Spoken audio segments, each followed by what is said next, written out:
Hello there. Guys. Hi, how's everyone doing on this amazing Friday? All right. Good. We're good. Yeah, so we have, I see a lot of familiar faces. Helen's in the room, Angela, Karen, Mark. Hello, everybody. Hi, everyone. Nice. All right, well, we're ESCAPETHEROOMers, And I'm Brandon. and I'm Cece. Thanks, everyone, for joining us in episode 59 of the Man Behind the MasterMinds. I feel like it's so many that I can't remember the names. We're excited to have Conundroom Quest room. There's like a few different Conundroom titles. Quest, Conundroom Escape Room, Redmond's. Yeah, we use all of them. You know, it's really depends on the situation and event, but usually it's the conundrum and rooms. Okay. All right. Seems like you're having a party back there. Yes. One of the most colorful rooms here. At first, I thought it was like a animated background, but that's actually one of the escape rooms with the ceiling like that. Yes. We got mirrors on the walls, mirrors on the ceiling, lots of lights. Wow. Amazing. Definitely brings All right. the sci-fi improved. Well, if you guys are ever in Richmond, Washington, you have to go visit them. Oh yeah. So before we're going to get into our exciting program today, let's raffle off the amazing game from Key Enigma, Hack Forward. Hack forward. Yes. And if you guys like the immersive storyline and a long puzzle journey, which is like a few days, you're not going to be disappointed with this game. Yeah. There's 8 chapters in this game, and I think this is like one of them that we actually took us several days to finish. Yeah, but they were enjoyable days. Every day felt like we were on a mission. So Yeah. it was All a right, lot of fun. so I have a pretty bowl today because we are traveling. I don't have my regular. So are we ready? Yes, here we go. There's a For the drum roll. winner of Hack Forward from Key Enigma, drum roll, Woo! please. Ooh, I have one. Ooh, it's Kelly. Kelly Warlock. Congratulations, Congratulations. Kelly. Yeah, wow, she's gonna enjoy that one. Yeah, that's amazing. That's actually a puzzle pack, so it's not just a game. Yeah, ever wanted We'll to see. feel like an actual hacker? This is the game. You have for to tell us like what you got, okay? All right, so let's get into it. So let's introduce our guests of the day. They are the co-creators of Conundroom Quest, Alex and TK. They are 2 brothers who took a shot at the escape room business from 2015 with nearly $20,000 in their bank. And today, they have 8 escape rooms, a VR arcade, and an axe throwing venue.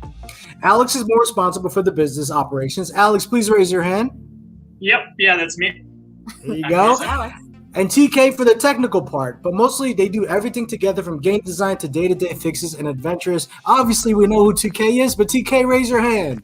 Say hi to everyone, TK. There you Yay! go. All right. Thanks for coming to the show. So when you guys started this, Alex, you were only 21 years old, and TK was 16, not even 8, 16. So you guys are 5 years apart, right? Brothers. Yeah. And I feel like most people at that age is like enjoying life, maybe doing some like fun dating, partying or something. So what made you guys decide that you're going to start an escape room business? So I think that I will start it. So when we moved here in United States, he moved here like what was your age? Like I think 10 or 11. yes, and I stayed in Moscow. We're from Moscow, from Russia, and I already started working there in the office, the marketing agency. So then, when I moved here in 2013, I understand that we have to do something. We have to do something because I can continue marketing agency. And first couple years we did that, and but in one moment I got a customer from Los Angeles. They named Maze Rooms. It's Maze Rooms from Los Angeles, and they hired me to promote their adventures through Facebook, Instagram. And in one moment, when I start making that, now when you work in marketing here, dive deep to the other business. You understand how everything works, how digits works, how day-to-day operation works. And in one moment, I start understanding that it's really cool. That's really cool, and it's really the thing what I want to do and what we can do together. Because we have some experience with game development for mobile phone games, like small Unity games, and we decided, okay, let's go big. Let's try this because I think our skills they're pretty good for that purpose. And yeah, so then we started. He had a little bit of experience with the programming and are doing stuff from your school classes. Yeah, I've taken multiple like shop classes and stuff like that in middle school and high school. So kind of I knew sort of just a tiny bit. That was enough to start us back up in 2015. It was just enough. For our Well, budget. you can't say you don't learn anything from school. Yeah.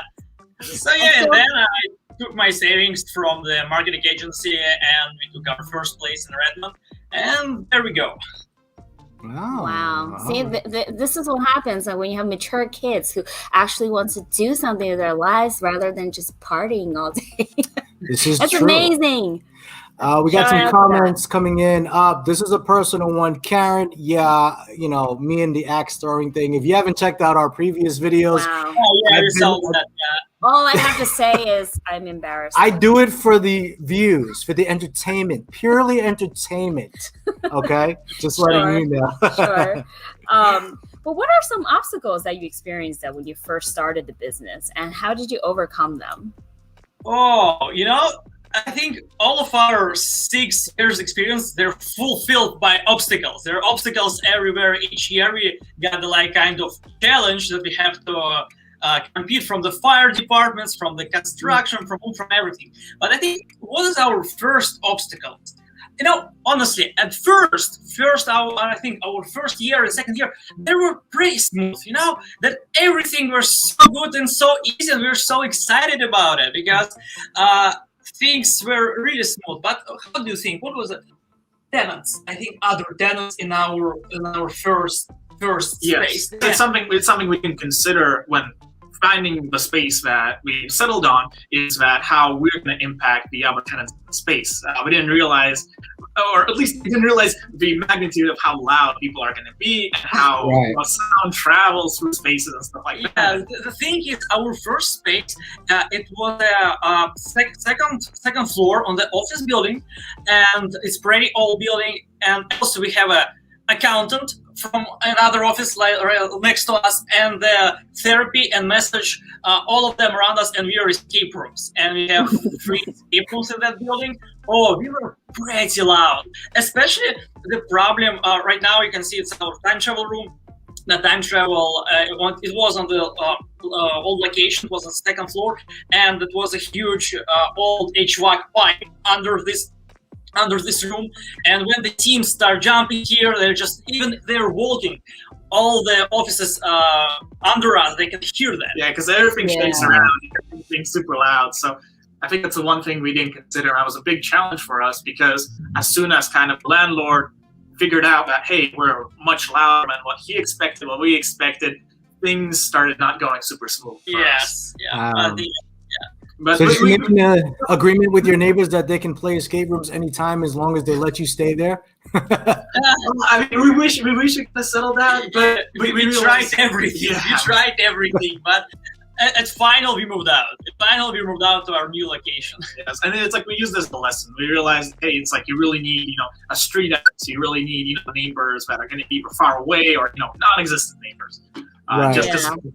So do you have non-existent neighbors at your new location? Yes, so very, very, very well isolated. So we only share a single wall with them, and even then, all of our escape rooms are like, we don't share a wall. It's all like corridors and common areas that separate us from them, and it works wonders. We've never heard any complaints, and we've been as loud as we can be here. Yeah, the soundproof for escape rooms, that obstacle helps us a lot when we start looking for a place for axe throwing, because we understand that axe throwing is extremely loud.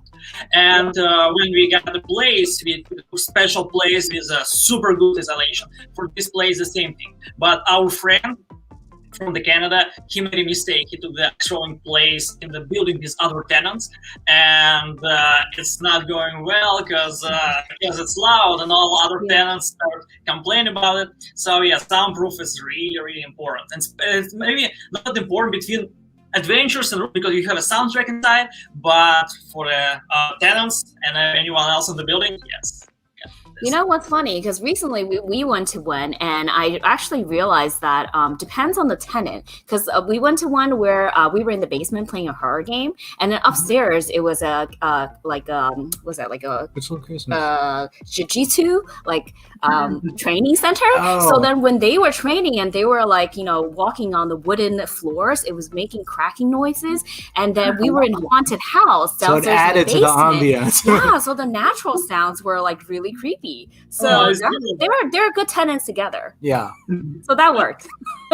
definitely free labor. You just have people making special sound effects for you for free. Yeah. And I know you guys actually wrote a book. Oh my God, you wrote a book on how to start and operate. I really got to see that. Yeah. Yeah. So what sort of thing do you cover in there that you think would help someone who wants to or already has an escape room business that they can improve and succeed in this? So in the book, we try to put all of our experience that we gather for all this time and put it in the book, like all of our knowledges inside of one book. We try to cover, I think, every aspect that we can write about. We just put everything in there. So the book, it's part of it. It's about how to open the business. I mean, how to run everything from scratch. Because honestly, that was my first business experience at all. But I mean, real business with all the things like hiring people, like firing people, like documents, papers, bank accounts, taxes, everything. Because our biggest project, it was like, side hustle, mobile applications. It's good, but it's not that complicated like escape rooms. That's why at one moment I just decided to gather all of our experience in one thing in the book. And I write it obviously on Russian, then he translated to the English, then we find more person who read it one more time, help to just edit it for us, and it happens I think a couple more times, and just after it we published. Yeah, it's not textbook quality, but it covers basically the basics and everything in between of all the lessons that we learned. Yeah, and I realized that there was like a big segment in there that's related to like social media, how you'll be able to like get good reviews online, and how to satisfy customer service, and I think those are super important. Oh yeah. I want to talk about it because I think that right now marketing, especially social networks, social media is really important for obviously for the escape rooms, and review the same thing, because I'm crazy about reviews, and we're together, we're always watching on our reviews, we're counting them every day, how many reviews we get, how many we get this month, how good are they, and each review when we get obviously not all the reviews are good, sometimes we have issues like every escape room, but when we got the public review about it, so we have to fix it up, we make a meeting with our team to talk about different things in the review. Yeah, and I think especially our first couple years, we really depend on our social media ads, because mostly all of our customers find us through the social media, because in 2015, almost nobody know what escape room is. It's maybe like, I don't know, one team from 100 teams know and have any experience with escape rooms before. Right now, when we ask our team, so like, have you ever done escape rooms before? Mostly all of them raise their hands and tell us, yeah, we but in 2015? And we were the first kind of in our area. Yeah, on the east side of Seattle. Definitely. Can you tell us like one like technique that you've used to get like reviews, or like that you've said to customers? Like, do you just say leave us a review and they would actually do it, or do you have certain ways to? Oh yeah, we have different things. So at first, all of our location we have on all the doors, exit doors from our spaces, we have how's the name? Review us sign. Review us sign is QR code, and I think everyone do it. Also, we use the Bird Eye service. So Bird Eye, it's a service that connects through to our booking system, and after 30 minutes or after 1 hour, after the team complete their adventure, they get a message to their phones, else they get an email where we ask them just to review us, or if something was wrong, just write us directly instead of leaving the bad review, because if you can write us directly, we can help, we can provide a promo code, we can provide discount, of course, and everything just to smooth it out. Smooth it out, yeah, that's right. So beer dye helps a lot, but it's not cheap. Beer dye is pretty expensive. It's about $400 per location, but it's worth it. Also, for axe throwing, we just use our inner system. I mean, our booking system. We just use the regular thing for a review collection. Yeah. So it sounds like follow-up is very important. Yeah, definitely. Yeah, follow-up is very important, but I think what is the most important is game guide service. Customer service, because mostly our reviews, it's not always about adventures, because we know adventures are good, they're solid. Mostly they're about their experience with our team and with the game guides and how fun it was, how good jokes that was, and everything about customer service. Yeah, there's been a couple of times that we played an escape room where, the escape room itself was okay. It wasn't like, wow, but the game master was amazing. So it made the experience so much more fun, even though the escape room itself was, it was fun. It was good. Yeah. So currently at your physical location, you have 8 rooms, right? Wow. Tell us a little bit about them. And in terms of your creative process, do you come up with the theme first and then you build the set in-house? And what about the puzzle design? All right. So it's favorite part. Okay. Right now we have 3 locations in 3 different parts of our city. We have one here in the downtown. Right now we have 2 adventures here and 2 in the building process. And here it's our main big location.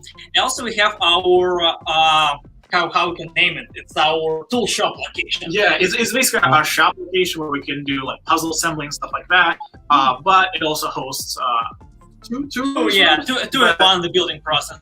It's a huge warehouse where we build everything from the scratches. We thought it was a great idea to build our Minecraft theme room from the scratches, just like in the warehouse, to build the walls and ceiling and everything. And honestly, that was a bad idea. I mean, I'm really glad that we completed that, but it's a huge amount of work. It's a scale of work that we didn't expect, because now when you build the adventure in the office space like this, you already have walls, you already have HVAC, you already have AC outlets, you have everything. But when we build it in the warehouse, and one moment we understand that we need to create the HVAC system to understand how everything and airflow works, that was super complicated. And fire department, they really didn't like our idea after all. It's like, we have to rebuild it a couple times because we are in the earthquake area, and in Washington State, if you're in earthquake area, you have to build things properly for earthquakes, obviously. And we made couple mistakes that we have to rebuild. Yeah, we ended up correcting so much that at the end, when you're looking at the whole project, it's like, all right, well, it was worth it being creative, and making, because like one big thing why we wanted to split, we wanted like the roof of like a house to be like this, because like in office spaces it's always like it's always a box. So just doing that, I think add tons of questions. Yes. Yeah, the city they have a lot of questions. Why we're building a roof like this, not like that? I think after about 6 months working with a fire department, installing sensors and all that work, it's all good to go. But it was like 6 months of construction, but for the project it took a year and a half. And instead of our regular 6 months per room, that took a year and a half, and it was like super hard. And also we have a third more location. He named this location like Conundrum Outlet, because we have like single room adventures there. We have like this one. Okay. Like one-offs, like just quick rooms. Yes, quick rooms, but it's still full hour experience. It's a full hour. It's even for 70 minutes for Alice in Wonderland, but it's still one room. It's always like one room is huge and tall ceilings, but it's always one room, and the arcade is there too.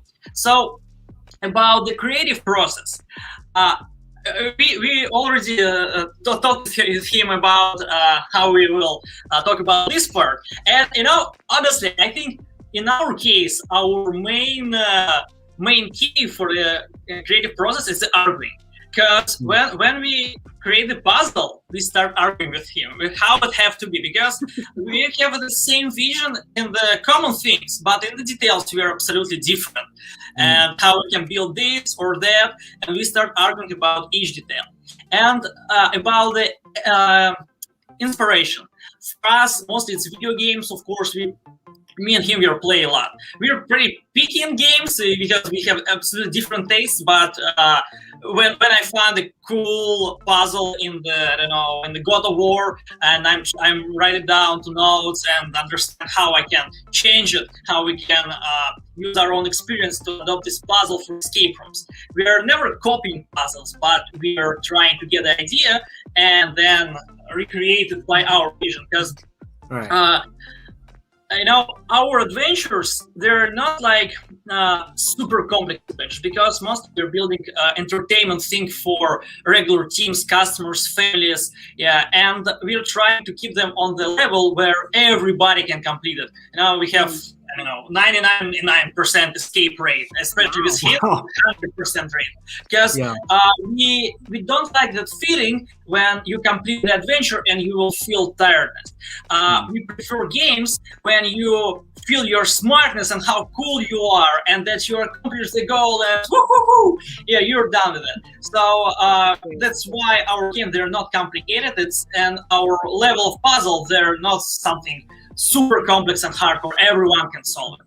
And I think in the beginning, when we're just running our first location back in 2015, we didn't really focus on having everyone escape. And lots of teams kind of got to the very end, they solved 80%, and then we came in and kind of be like, all right, so you're out of time. Let us show you how to solve the rest of it. And now I think everyone gets extra time.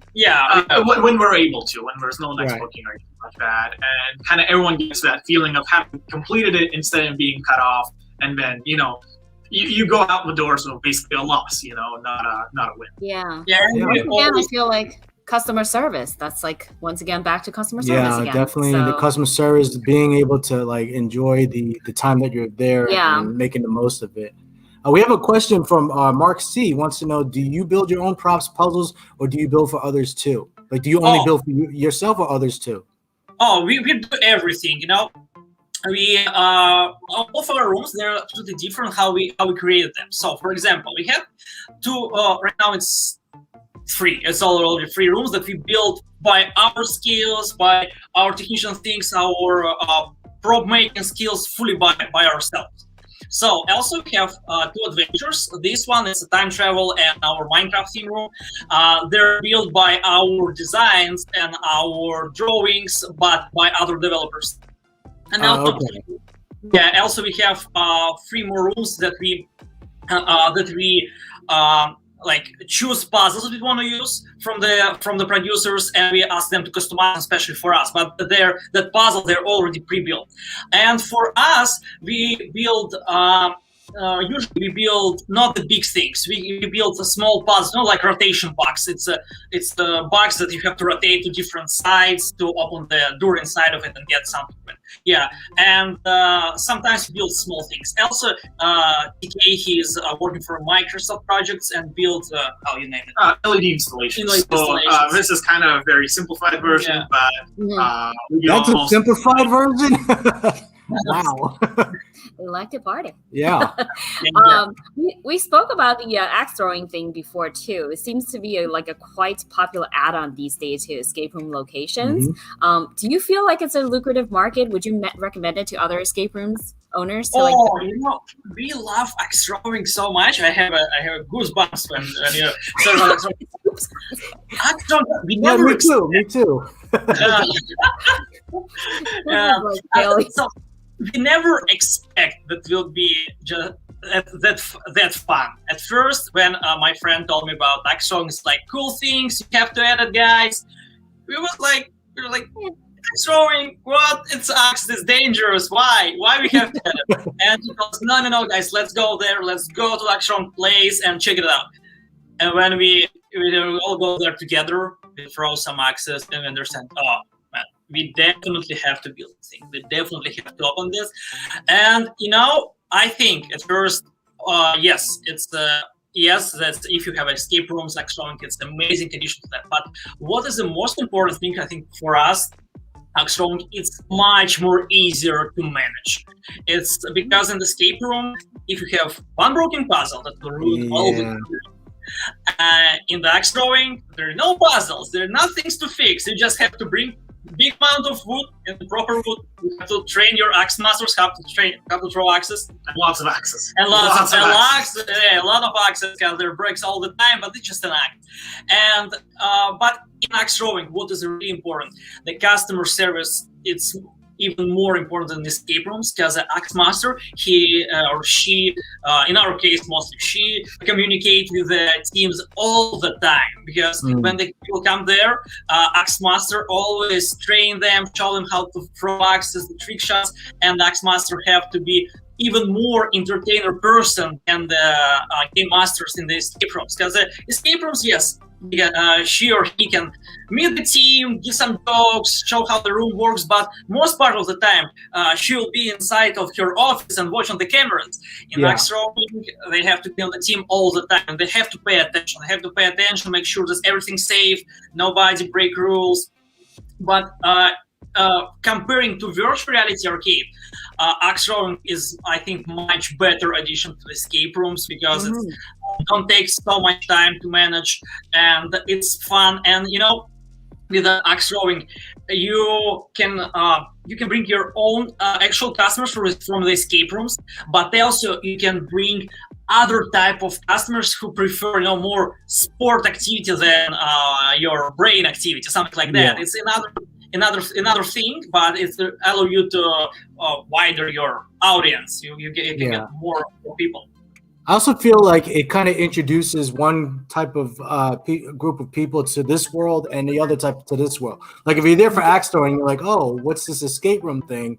They might check that out, or vice versa. So it's just apparently it's very addicting too, because after like 50 fails, he still doesn't want to go. He's like, I need to throw at least one, or else I'm not leaving. This is for your purely for your entertainment that I do this. But apparently people love it to that point where they're like, no, I need to get a bullseye, or else I'm not leaving. Well, it's addictive. I feel like some of our viewers and some of our fans have already seen our videos. Was it entertaining for you? If it was, like, you know, let us know. Maybe I'll keep putting out these videos of me failing. Brandon, apparently there are trick shots. You didn't even know about that. I know trick shots. There's the underhand shot. There's the curved shot where it goes around. Just get the basics ready first. I feel like we're gonna get some injuries. All right, next question. Go ahead. Okay, so we noticed that recently you came out with an outdoor puzzle hunt experience as well, where the world is open now. It's upside down. Oh no! There we go. Okay, look at this. How beautiful this box is. Oh, thank you. Yeah, and I'm sure this is made from your brand new laser cutter machine. Yes. Yeah, you know, it was like reason to get the laser cutter because we had we have CNC rolling machines, every 3D printer, but laser cutter, because it's the most expensive thing, we're always been like, we can, but it's so expensive, especially after the last year, after the pandemic, it was super expensive for us. But when we figured out, okay, how much we can save on our boxes if we will still producing boxes by the laser cutter. Also, the laser cutter helped us to create all the signs across all the locations, and I think it's one of the most useful thing for escape rooms. It's definitely an investment, but from what we heard from other owners as well, like they've been a lot more productive with the laser cutter. I mean, it's expensive, but you are more productive with it. Yeah. One thing I noticed is the solutions that you think up when you're seeing like different problems in escape rooms. It's just so much faster working process. It's you have a solution, you draft up a plan, you cut it, and you basically have a ready to go piece instead of cutting it out of wood. In terms of like using other tools to make that same piece. Right. Yeah, so this is called Redmond's Great Adventure. Tell us how you came up with the idea, because you guys are in Redmond, but why that theme over anything else?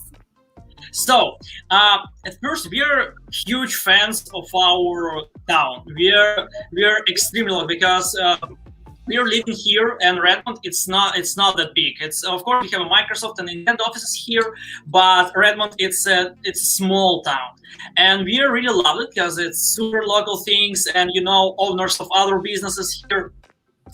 And so how we go with the Redmond adventure, we thought that in Redmond there is no like a public city museum. That was our first thing that we found, that we have Redmond Historical Society, but it's not like a museum thing. And we thought about let's make something about our town. At first, we launched our first outdoor adventure just to check how everything works. We launched it last holidays, just because it was a pandemic and everybody was sad. So we decided to make something outdoor to bring some, holiday spirit to the people's lives, and that was super good. That provided very, very smooth. And we thought, like, okay, that's great. So next year, in the summer, we will create something about our town. And the idea of the Redmond's Great Adventure is a challenge from the mayor, who was a mayor here in Redmond for more like 3 years. Yeah, 35, something like that. Bill Brown, and it's a game that's like created by Bill Brown, the story of the game. Saloon, yeah. And we made it together with the Redmond Historical Society and the city of Redmond. We got some materials, some history pieces from them. They helped us a lot with the right roads and story of the building and interesting things that we can find on the buildings. So then we create the road around the downtown to make it really in the walkable distance.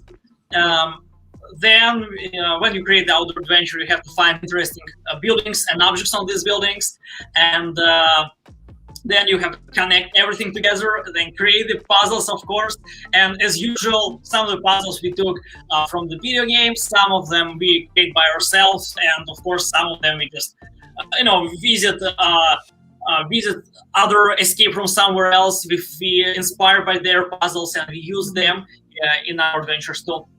And then we made a challenge between the city team, the city of Redmond and the Redmond Historical Society, to check out who will beat each other. And I think the city team won. Yes, because I think we were from the zoning department, so we knew around the downtown area a bit better. But it also an unfair advantage. It does help when you know your history, for sure. And we love to raffle one of these off, but you really have to be there in order to play this game. That's true. Even on Google Maps, we did try, but there are certain ones that are just too small to zoom in. And it wouldn't be as fun if you don't get to walk around the town.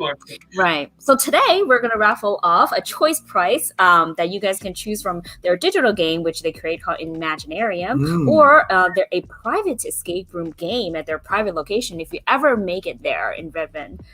So if you want to win this, you can type in, I am up for any quest. I am up for any quest. And again, this is, you can type this in anytime before episode 51. 51, yes. And then on any of our social media platforms, IGTV, Facebook, or YouTube, and we will draw the winner. So you can win either the digital game, that if you can't make it to there in person, but you can also choose that if you even have friends or family there or something that you can't, but feel free to type it in to enter for them. All right, so it seems like there's a sound coming in, being interrupted again by some kind of cryptic message. Something is approaching. I'm gonna see if I can pull it in and see it. Guys, okay. I'm gonna see if I can get this over to you right now, because I think that I think it was addressed to you. So let's check it out. Take a look.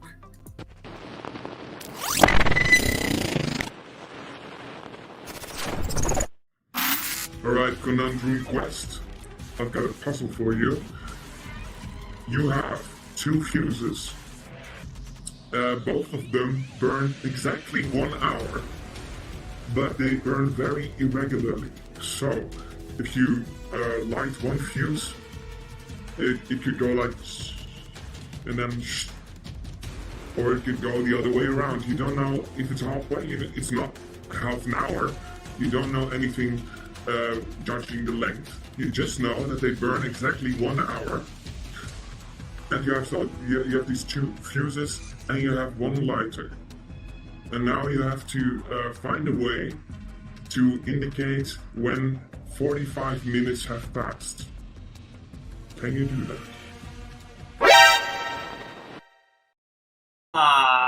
Okay.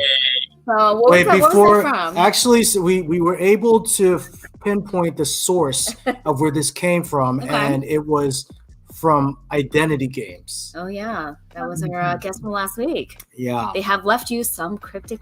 So unless you guys seem like wizards, so I feel like I see the cogs in your brain already like turning. Do you have an answer? Or do you want to wait towards the end and take a look at this again? Okay. Okay. It's difficult. Let's wait till the end. Let's. I think we need like 2 more minutes to think about it. And also, like, our audience will be able to help. Yeah, you have a bunch of puzzlers in the audience that definitely adds as a lifeline. We'll bring this back again for you guys to take another look at the end. Hold on, one more time. The secret phrase is "I'm up for any quest." If you didn't get a chance, you could type that in right now. Okay, so going on with our next question. How successful was this outdoor puzzle hunt game? I know you've been sold out a few times. You already told me that you had to order more boxes. Yeah? So, at first, of course, right now this is summer, and in our state, summer means a lot. Yeah, and especially for the outdoor, because we are pretty rainy here. And of course, it's a super popular. I mean, we are sold out the first $100, I don't know, in 6 hours. Wow. And the next $100 that we are selling right now, I think we restocked them at the 5th of July. And right now we have we get the 100 at the 1st of July. Right now it's like 20 boxes left, and I already reordered more boxes and more materials. So also we're providing them by the limited stock, because I expected that we can create a lot of them and drop on each location and people who complete the adventures can pick them up after their games. But right now I understand that we don't have enough quick process of creating them to fulfill all the locations, and we just put them on our main one. And it's pretty popular. But what is I want to mention about the outdoor adventure? Our idea was making adventure with the materials, because it's a lot of mobile application games that you can use only your mobile phone and go around the city. From my side, it's a little bit, too virtual, yeah. And we decided to create the physical objects. And our Christmas adventure, we made a cool wooden boxes with the materials inside, but the teams, they have to bring the boxes back to us. And that took the time. Also, sometimes people want to split their adventure, complete half today and half tomorrow or something like that. So with the new one, that's why we decided go to the cardboard boxes with all the materials that teams can keep after their game. And you saw it's the coasters. For example, there is the coasters in the box, and there is some puzzles on the coasters. And we thought this was fun, that you can keep the coasters, drop them in your house, and when you have a friend who came there for you, they will ask, what is it? And you can tell them, like, try to solve the coaster. It's something else. We have rewards in there that I think it's important to, especially when you play with the kids, that you have something special, the last envelope that you can open and get the rewards. Yeah, and that's why I think physical objects is important for outdoor quest, and that's why our outdoor adventure is so popular, because people understand they're not paying just for experience. Right now, they're buying experience, but with some physical thing they can basically touch and feel. And it's a big part of making everything look as beautiful as we can, because like if you're a fan of a city, you're a fan of Redmond, having that kind of on a shelf with the Redmond name and everything like that, it just looks cool. And that's kind of what I want to do, is just make it look very, very cool, and making you want to keep every single piece that we give to you. Yeah, I love it. The box itself is like really cool too, because there's like actual like cutouts, like they're holy. Yeah. Those are hard to make, like for the laser cutter. Yeah, I was actually, right away when we got this, I was like, okay, there's a puzzle like on the box itself, so there's a hint on doing something with that in the future. So can you tell us like one favorite location in Richmond, because I'm sure you've done a lot of researches for this game. If we were to visit, I mean, other than your escape room, that you would recommend in Richmond, Washington? For example, if we can talk about our games, I'll always definitely recommend check. No, I think location in terms of the location from the outdoor quest or just our location? Yeah, just like any of the ones because you've done so many like locations in the actual quest. Like you had various like bars and garages. You mentioned a lot of different locations. Oh, you have a favorite one? Anderson Park. What do you? I think Matador. Matador. Yeah, you can see the black coaster. It's a black coaster with the thing on it. It's a geodetic survey mark on one of the bars, and I really recommend to visit that bar. It's our most important bar in our town. It's super cool inside, and it's super inspired interior inside because they're really really good with their interior. It's kind of steampunk western theme. And the puzzle that ties that bar to our quest is also very fun. I think it's one of our. It is like a search puzzle, but it's a bit more difficult than what the rest are inside the quest. So it's challenging but fun. Yeah. Oh, wow. Yeah, I mean, it looked really cool from what we saw on the Google Maps. I would have said bar as well. Yeah, I mean, it has the backdoor, the backyard seating area too, and it looks massive. Yeah. That looks really cool. I'd love to hear about any other new projects or ideas that you guys are working on currently. Anything to share? Oh yeah, that's why we were so busy this time, because we built a project. We named it. It's our first competition or adventure. So basically, there are two rooms. They're identical inside. It's we named it Blue vs Red. We thought about different themes before. We thought about like make it more about Cold War. Let's make USSR versus US, but we decided not. We just made Red versus Blue, and it's like mirrored room where your team have to challenge another team. And we thought that we expect to complete until last Wednesday. But when we completed everything, we invite our testers to check this out, and we understand that we made it too complicated, and we will decrease our difficulty because most of our customers, they're just not enthusiasts, of course, and I mean for puzzles and escape rooms, and we decided to make it lower difficulty to allow kids play there and families and everything here. And right now, I think it's our main project. Also, we're building a couple more adventures, and we build right now we build single rooms adventures because basically because we have enough space just for single rooms. We already used all of our multiple rooms things, but we still have a couple of them. And I always wanted to build the Sherlock Holmes room. It's more like classic type of escape room with classic theme. Yeah. And one more will be about Wizards because I love Harry Potter. I'm a huge Harry Potter fan, and that's why you got to do it. Definitely have to do it. So when are we expecting all of these new ones coming out? Like, is there this year, next year?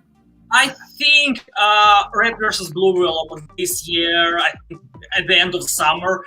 The next one about Wizard, we open, I think, closer to the Christmas to make it, special Christmas theme adventure. And the Sherlock Holmes, I hope next year. Yeah, they're very fast. Because we always have a lot of projects with him that we can do, and we switch between these projects all the times. And sometimes it's really hard to focus on one thing because sometimes we have things to fix here or there, or something happens in another location, or we need to bring the wood to Axtro or something like that. But I think so. I'm curious, like how often do you retire your rooms? Not really. We never retired our rooms. We opened this one in 2017 first time, and we rebuilt it this year. Also, our express room, the first room that we built in 2015, of course, we upgraded 2 times. If we check the room from 2015 and what it is right now, it's a different thing. Yeah, but it's the same idea, but absolutely different things. And the Mona Lisa room is when we steal the Mona Lisa from the Louvre Museum. We built it in 2016, then we rebuilt it in 2020, but it's almost the same. We didn't change anything there. I mean, we update it, we upkeep it, but nothing here because our oldest adventure, they're most popular. And we can't do anything to that, and there is no reason to retire them, but a lot of reason to upkeep them, and upkeep and upgrade and fix patches and some screws there. Yeah, it sounds like basically the when they do like rooms, they just pretty much just rent out new locations and then just add them to the new location. So you're just gonna have like 4 locations instead of 3. Yeah, just keep expanding and spreading out. We have a couple more people that joined us. Hi, Orsi, joining us from Germany. And Seth from Hourglass Escapes in your fellow member. Glad to see you here.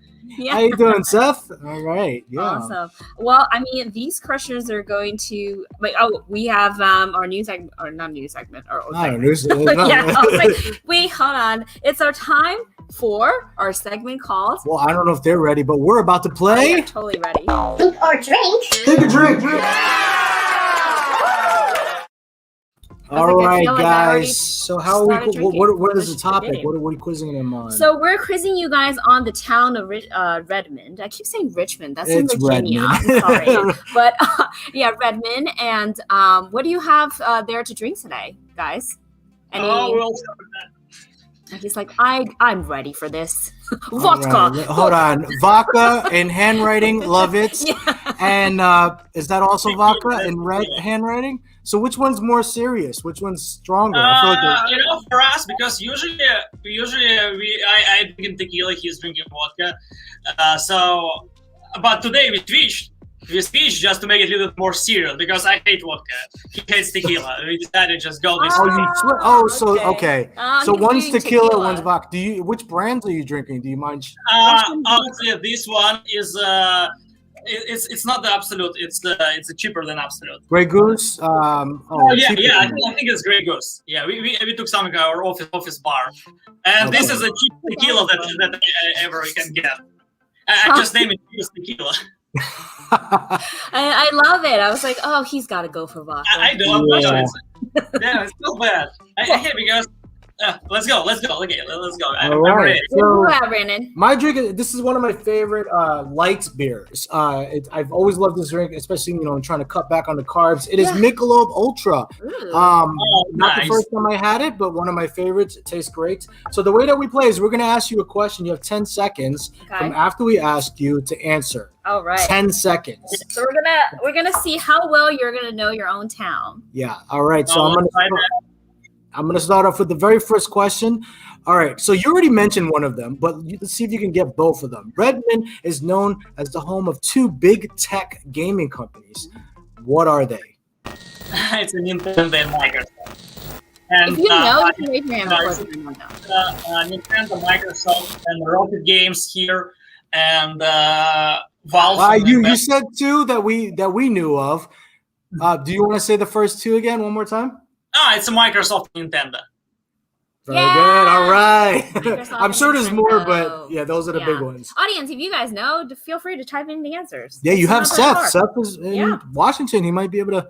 All right. Second question for you is, what is another nickname for this town due to an annual event? It's a Derby Day. Is it capital cycling?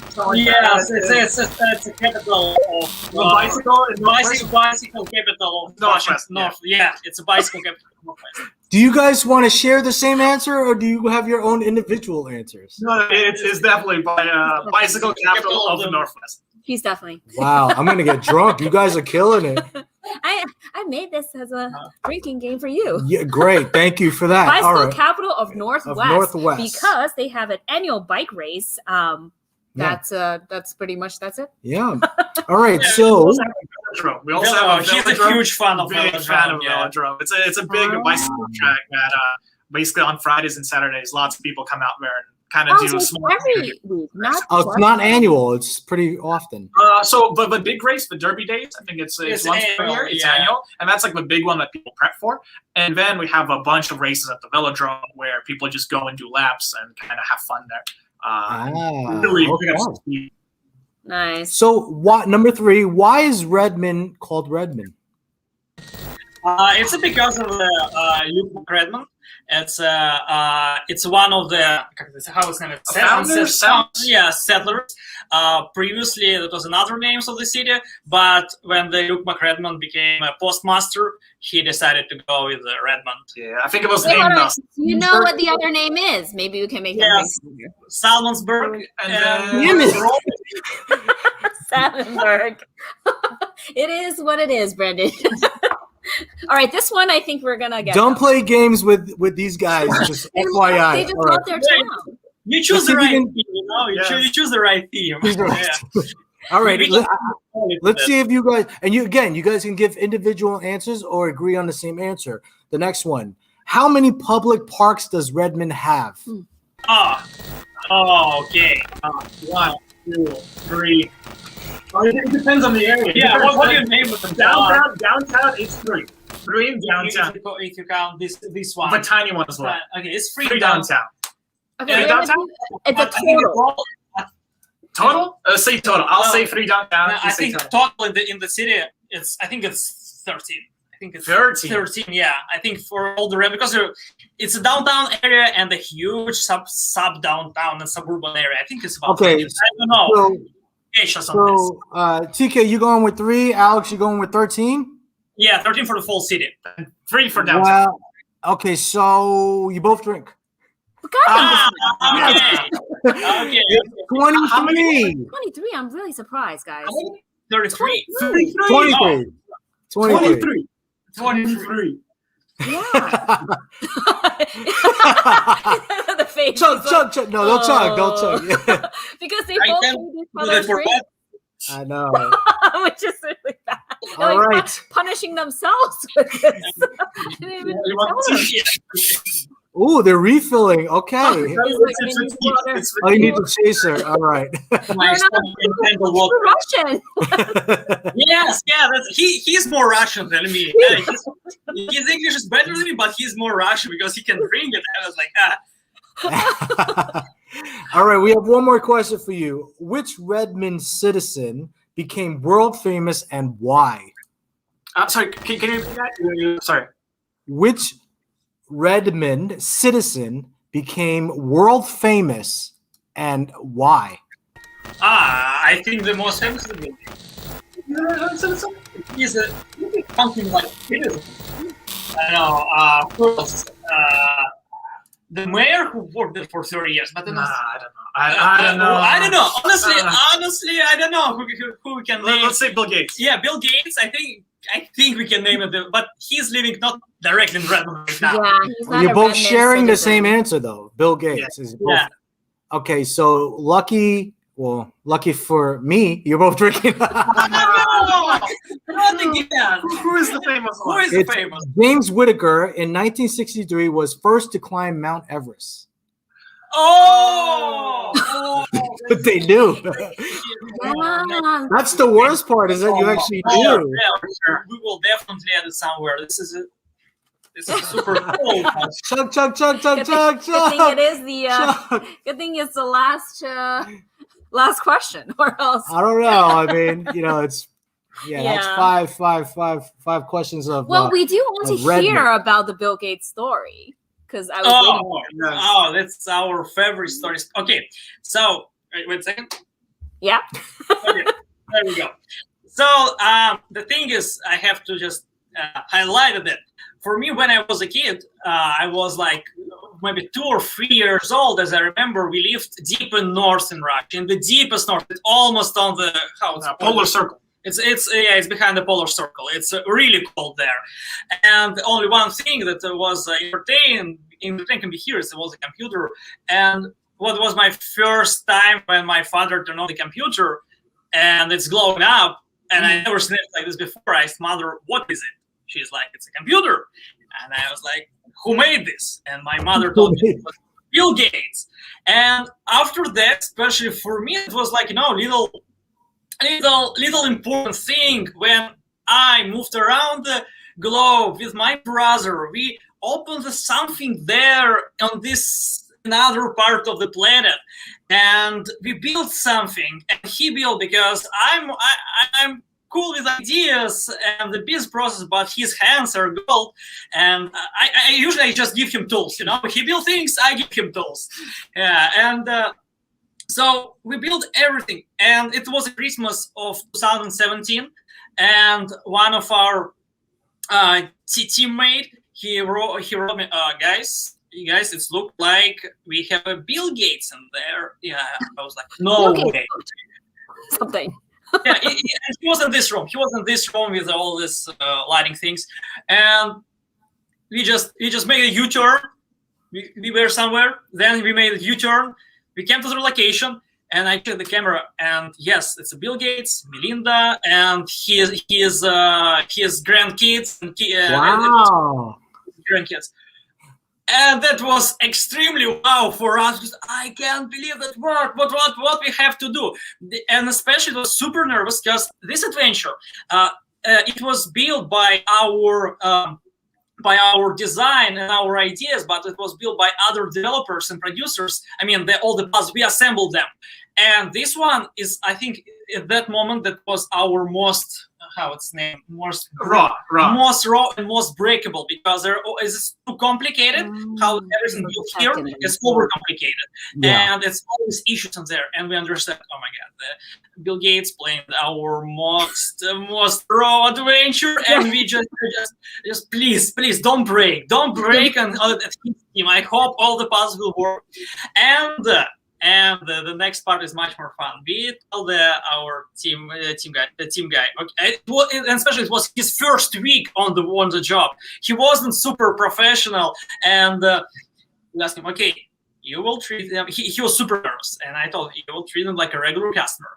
And don't say anything. It's just a regular person. You come there, do your things, and give hints. And at the end of the game, just ask him about one thing. Just ask him permission for us to just come there, meet and greet him, and shake their hand. It's only one thing that I dream about. Meet the developer. Meet the people behind the thing. Yes, because I think it's working on Windows. Many puzzles here using Windows to run everything, and I really wanted to meet him with the Bill Gates, because it's like technical thing and technical stuff. So when we see on the cameras what happened next, our game guy come there, and then we saw how Melinda took her phone and taking pictures of our game guide. He said them something.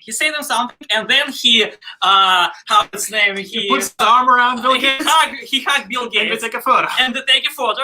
And then they're talking about something. And after that, Bill Gates and his family just goes out directly down to the stairs and disappear. Oh. And I'm sitting in the room, and you're like, what just happened? Yeah. How did this guy get a picture and I didn't? Why?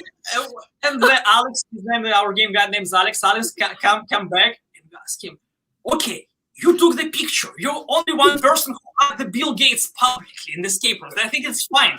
Explain us. What did you say to him? How Bill Gates can decline the idea of meeting with the developers of the thing, because he was super satisfied. He was super happy. Bill Gates I checked the cameras, I saw all the time. He was super excited. He even running around the rooms with the blaster and everything. And Alex, he told me I asked him, can my friends meet with you right now? my friends. What kind of friends we are?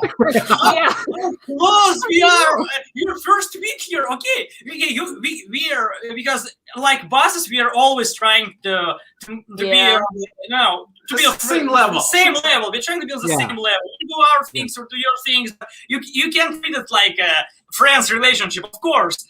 But this is Bill Gates. You told him that we are friends, and then I'm running out of the building just to downstairs. I open the door because maybe I had a chance to say something. Oh, Bill, it's we developers can just 1 second. Like some two guys are chasing me right now. I gotta go. Yes, I'm really worried. No, he probably had his spaceship outside. He beamed up and he said, "I'm leaving." Almost. That's the moment when I open the door. I just see how his car and his family car just move moving in front of me, and both of them look at me, and I understand they're thinking, oh, maybe there is a friend who wants to meet. They thought that I'm that friend, and it was like, okay, and that's it. They're drive by, and that's how I met the Bill Gates, and how he met the Bill Gates, and. Because it was Christmas for this game guy, we prepared him the picture with the Bill Gates on the frame and under the glass, and we gifted to him like, Alex, this is your thing. And of course, after that, we made a meeting how to work with a famous person in there, just to make sure that they get a good service. You're always don't make it too how it's named Don't be a fan. I guess. Yeah, don't be a fan. You can be a bit of a fan, but not. Don't make it super, Yeah, crazy. Don't be creepy. Don't be creepy. That's all. Yeah, definitely. Sorry, I gotta leave. I gotta get on this. Okay, here. Sorry, everybody, gotta leave. No worries. Yeah. I just have a quick question for the. I mean, go ahead, TK. But I wanted to know: is Bill Gates good at? What was his record time? I'm curious. How do you think? How do I think? I think he escaped. Hopefully, in 60 minutes. We have 99% escape rate. He's got 99%. But the problem is, he might be overthinking everything because he's so technical. Yes, so maybe I give him additional time. I have to give him additional time. Just guess how much additional time I give him. Well, your rooms are an hour, right? So maybe hour 15? Almost there, hour 17. Wow. Okay. Well, you know what? It's gonna be today. We're smarter than Bill Gates. No. Sometimes because we're close to Microsoft, we have teams of software engineers from the Microsoft. They're like to overthink too, but they can crash this room in 20 minutes without any hands. That's crazy. But mostly it's 60 minutes. Wow. That's crazy. All right. I love that story, though. I feel like TK said, you know what? I'm going to leave Alex to solve this cryptic 4 by himself. No! I don't have any chance without this guy, because honestly, in the puzzle solving, I'm really bad. And especially in escape rooms, when I'm playing escape rooms by myself, and even with him, he solved mostly puzzles. I'm usually I have this and this, we can connect it or something like that. I'm not the super cool with the puzzles. You got a lifeline. Mark C gave you a hint. I'm going to drop it in right now. Said you can light the fuses at both ends. If that helps. Yeah, if that helps you. So keep that in mind. I'm going to play the video one more time for you. Let's go, Yep, okay, here we go.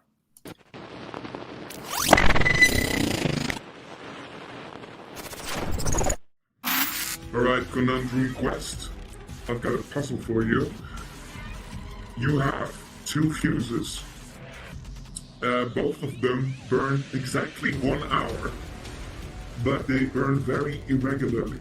So, if you light one fuse, it could go like, and then, or it could go the other way around. You don't know if it's halfway. It's not half an hour.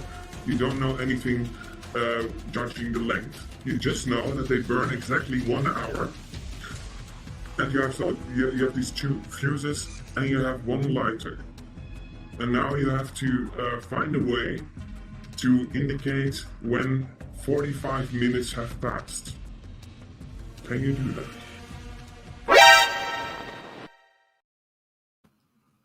I have a feeling Mark already got the answer. So if you need help from our audience, just speak up. Yeah. Because we always get one. I need help from the audience. I don't have any idea how to. Well, Mark, if you already know the answer, feel free to type it Mark, in. Or anyone, I reveal the solution. Yeah. I know that there's definitely that both end hints in there, because that's definitely the first thing that you have to do. While they're typing, while we're letting this marinate, why don't we get the secret phrase out again and get everyone a chance to Oh, yeah, sure. For anyone who joined late with us, remember to type in I am up for any quest to enter the choice price of either their digital game Imaginarium or a private escape room game at their physical location. You have until episode 61, which airs on July 31st or 30th. I keep adding stuff to my own calendar to enter for the raffle. And remember, you're almost halfway to our grand prize raffle from our sponsors, Mobile Escape Games. So make sure to find all the hidden letters and numbers in episode 50 to 69 and send us the answer by episode 70 to win either the season 1, which is 12 episodes in a bundle, or the gift card value, which is like over $130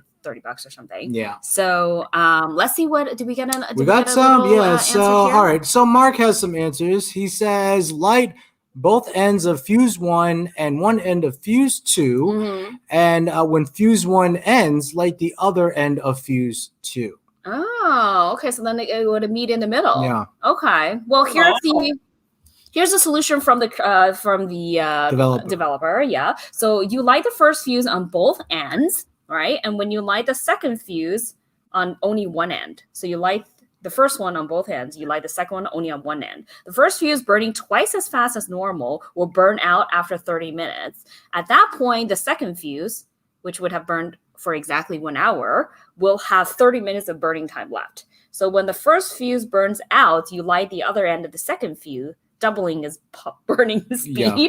It will burn 15 minutes later. So 30 plus 15 will equal to 45 minutes. Oh, and you really expect that I can solve it? No chance. He's like, not on this show. Well, I think it's your chance to, forward a cryptic message. Yeah. Try to stump our next guest. Well, before we do that, let's let them know who is our next guest. Our next guest is Fireproof Games, and if you ever downloaded any escape room games before on your phone, you probably played The Room before. So we're really eager to. Yeah. So I'm a huge fan. I will have to add to my calendar because that's super cool. He's already been Yeah. So he the Barry, who's one of the creators, is going to be on our show next Friday, episode 60, at 4 p.m. Eastern time. And now we're going to leave our cryptic message. Yeah. So for him, let's see if he'll get your Let's see if he'll get your riddle. So, Alex, this is what we're going to do. I'm going to give you the whole entire screen. You're going to address this to Fireproof Games and tell them you have a riddle already. You can send it out to them. Yeah. So whenever you're ready. All right, 1, 2, 3, let's go. So this is my puzzle for the Fireproof Games. Listen carefully. It's one of the weird Russian riddles, because mostly Russian riddles are pretty weird. I choose not the weirdest one, but kind of. Listen. One man dressed in hundreds of coats makes people cry. What is it? Ta-da! That is it. So try to guess it. And I want to let you know I'm a huge fan of the room games. I inspired a lot in some of my puzzles. I've been inspired by your thing. Super cool. All right. Yeah. All right. Yeah. I feel like they're gonna be stumped. We'll see what happens. We'll see. We'll every owner has a different take on solving puzzles and the weird process. Russian ones. That's a first. Yeah. But we'll see how good his Russian is. Okay. Well, thank you so much, Alex and TK, back end, for coming on to the show. We had a lot of fun, and for our audience that wants to find out the answer to the riddle, you'll have to come back at 4 p.m. next Friday. Well, thank you guys so much. Have a good weekend. Thank you so much. No problem. Bye-bye. Bye.